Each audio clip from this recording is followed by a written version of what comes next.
Jesus podia ou não podia pecar? E se não podia, como se deu a tentação de Jesus? A paz do Senhor, me chamo Jean Soares, professor de teologia. E não, Jesus não podia pecar, pois sendo Deus, ele é impecável, como toda a divindade. A isto chamamos de impecabilidade de Cristo. É uma doutrina muito importante que deve ser defendida e crida piamente. Mas se Jesus não podia pecar, como se deu a tentação? A tentação de Jesus foi verdadeira? Foi real? Sim, a tentação de Jesus foi tão real quanto verdadeira. Acrescenta isso que o próprio Satanás foi quem tentou a Jesus. Satanás não é onipresente.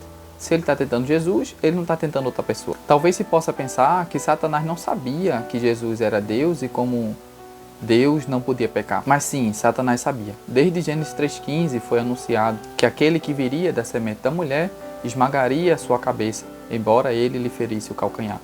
Este não podia ser outro senão Jesus, como Paulo interpreta nas suas cartas. Acrescente-se a isso também o fato de que quando Jesus nasceu, hostes angelicais entoaram, E Satanás também é um anjo. Portanto, ele sabia sim que Jesus era Deus e como Deus ele não podia pecar. Para piorar essa questão, a tentação de Jesus não foi só real e verdadeira. Ela foi a pior tentação de todas. Tenha certeza que a tentação de Jesus foi a pior tentação que qualquer outra pessoa já sofreu ou sofrerá na face da terra. Satanás tentou Jesus nas 3 esferas da vida, as 3 esferas a qual João, na sua primeira carta, ele refere-se como as áreas da vida a qual a pessoa pode ser tentada: a concupiscência da carne, a concupiscência dos olhos e a soberba da vida. Com concupiscência da carne aqui, embora para nós que podemos pecar, geralmente refere-se à área sexual, isso não se aplica a Jesus. Jesus não teve nenhuma tentação na área sexual, nem poderia ter, Aquele que pensar que Jesus tenha sido tentado na esfera sexual não tem a mínima noção de santidade. Mas concupiscência da carne também diz respeito à carne no sentido físico, principalmente alimento e vestimento. Foi nesse sentido que Jesus foi tentado com concupiscência da carne. Alimento, quando Satanás diz, transforma essa pedra em pão, não havia pecado algum em transformar a pedra em pão para se alimentar. O problema ali era fazer isso amando do inimigo. Diga-se de passagem, a tentação de Jesus então não aponta para pecado. A tentação que Jesus sofreu é diferente de qualquer outra pessoa poderia sofrer, porque a tentação de Jesus não foi para pecado, pois ele não poderia pecar. Mas a tentação de Jesus consistia em obedecer ou fazer a ordem do inimigo. Além disso, Satanás oferece a Jesus também todo o reino e glória do mundo para que, prostrando, o adorasse.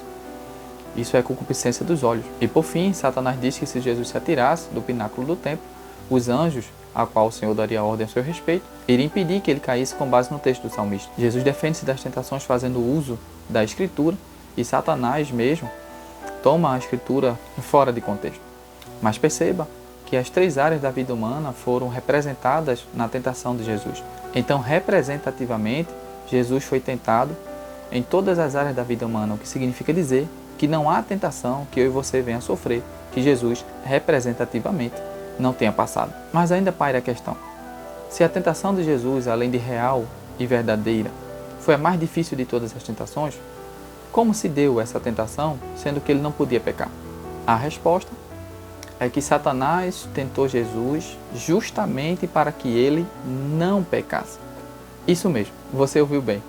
A tentação de Jesus foi no sentido de que Satanás queria que justamente Jesus não pecasse, pois Satanás sabia que Jesus não poderia pecar. Mas Satanás queria que Jesus não pecasse utilizando-se ou valendo-se dos seus atributos divinos.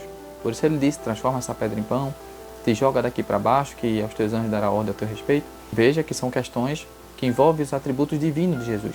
E se Jesus tivesse feito, repito, não há problema nenhum transformar uma pedra em pão, mas se Jesus tivesse feito aquilo amando do inimigo, o propósito da encarnação estaria desfeito, porque Jesus veio para nos representar como homem e não como Deus. Então não poderia, ainda mais, amando do inimigo, usar dos seus atributos divinos. Então, Jesus, além de vencer a tentação, porque ele não se vale dos seus atributos divinos como Satanás queria que ele fizesse, Jesus ainda deixa para nós uma lição sobremaneira. Jesus ele vence a tentação não como Deus, mas ele vence a tentação como homem, com os recursos e instrumentos que Deus destinou a todos os seres humanos para que eles não pecassem. E esses recursos são as disciplinas espirituais: a palavra, a oração e o jejum.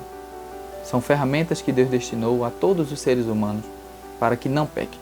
Então, meu querido irmão, minha querida irmã, você que me escuta através desta mídia, é possível sim não pecar. Existem diversas normativas nas cartas doutrinárias no sentido do dever de não pecar. Mas isso só é possível na constância e observação das disciplinas espirituais. Jesus deixou esse exemplo para que a gente não pecasse. E não pecasse não como Deus, porque Jesus não veio nos ensinar a ser divinos. Jesus veio nos ensinar a ser humanos, mas seres humanos que agradam ao Senhor não pecando. E não pecando como seres humanos, usando dos recursos que Deus destinou a toda a humanidade para que não pecasse. A palavra, a oração e o jejum. Viva nessa constância. Prezados, para mais detalhes sobre o assunto que tratamos nesse vídeo, eu indico a você a nossa obra Trindade, uma introdução ao estudo das pessoas divinas do Pai, do Filho e do Espírito Santo. No capítulo de número 2, que trata da pessoa de Deus Filho, nós vamos discorrer sobre esse assunto. Trazemos detalhes sobre essa questão. Se você desejar adquirir, acesse o link que está na descrição desse vídeo e que Deus abençoe a sua vida.